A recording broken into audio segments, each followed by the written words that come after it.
સુરતમાં આજે દેશભક્તિના માહોલ વચ્ચે ભવ્ય તિરંગા યાત્રાનું આયોજન કરવામાં આવ્યું છે.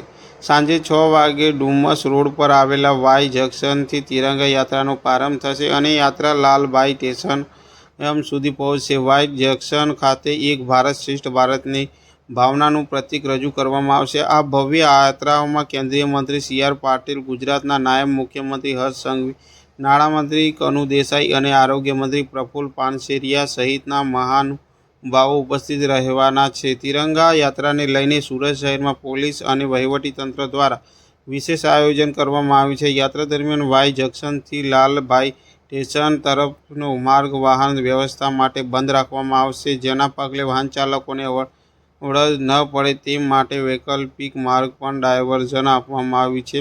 લોકોને ટ્રાફિક નિયમોનું પાલન કરવા અને શક્ય હોય ત્યાં સુધી વૈકલ્પિક માર્ગનો ઉપયોગ કરવા તંત્ર દ્વારા અપીલ કરવામાં આવી છે.